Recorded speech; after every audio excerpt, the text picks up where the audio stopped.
पवारांचं सरकार आलं की मराठा आरक्षण घालवतात. दुसरं शरद पवार हे देशातले सर्वोच्च भ्रष्टाचारी सर्गण आहेत असं.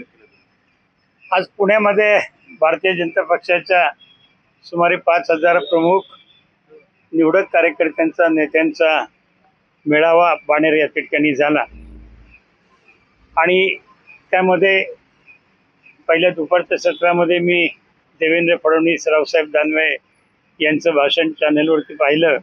अमित शहांचं भाषण काही मी पाहू शकलो नाही, पण आपण सांगताय की त्यांनी पवार साहेबांवरती फार टीका केली.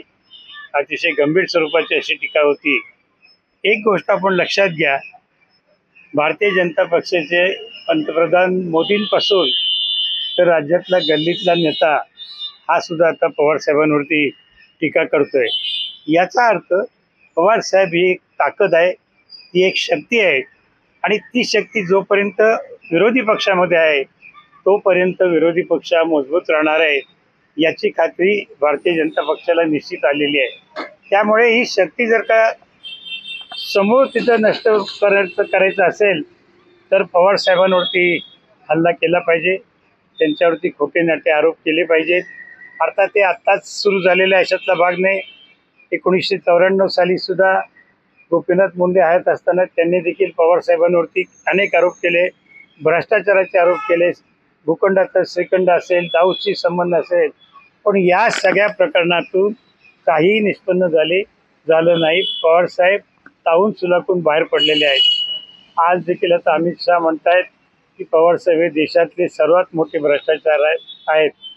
जो माणूस गुजरातच्या तुरुंगामध्ये जाऊन आलेला आहे, ज्याच्यावरती खुनासारखे आरोप लावलेले होते, अशा माणसांनी पवार साहेबांवरती टीका करणं हे अतिशय हास्यास्पद आहे.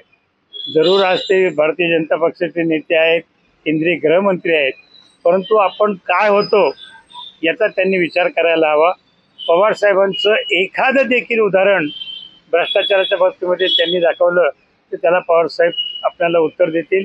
पण पवार साहेब या नेत्यांच्या असल्या खोट्या नाट्या आरोपाला कदापि बळी पडणार नाहीत, त्याला उत्तर सुद्धा देणार नाहीत. आमच्यासारखे कार्यक्रम प्रवक्ते त्यांना उत्तर देतील. आणि संघटनात्मक भ्रष्टाचार केला असं म्हणून सांगतात. आज महाराष्ट्रामध्ये अनेक सहकारी संस्था असतील, शैक्षणिक संस्था असतील, सामाजिक संस्था असतील किंवा स्वतः पवार कुटुंबियांच्या संस्था असतील, या पवार साहेबांनी उभ्या केल्या, नावारूपाला आणल्या आणि केवळ महाराष्ट्रामध्ये त्याची ख्याती नाही, देशामध्ये ख्याती नाही, तर त्या संस्था जगाच्या पातळीवरती देखील उत्तम काम करतायत.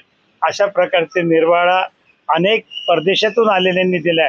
एवढंच काय, स्वतः पंतप्रधान मोदी असतील, अरुण जेटली असतील, व्यंकय्या नायडू असतील, असे अनेक राज्यांचे मुख्यमंत्री देखील, मग ते वसंतदादा शुगर इन्स्टिट्यूट असेल, नेहरू सेंटर असेल, चव्हाण प्रतिष्ठान असेल, विद्या प्रतिष्ठान असेल, अशा अनेक संस्था साहेबांनी अतिशय समर्थपणे चांगल्या नावारूपाला आणलेल्या आहेत.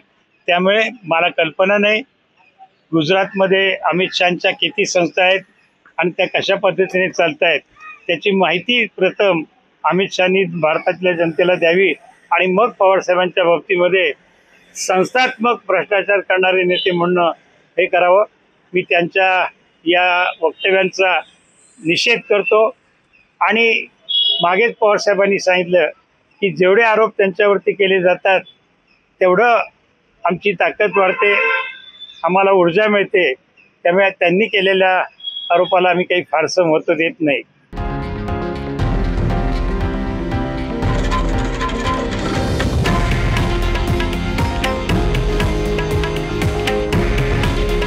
हे आहे देशातील नंबर 1 न्यूज नेटवर्क आणि आपण पाहत आहात TV9 मराठी.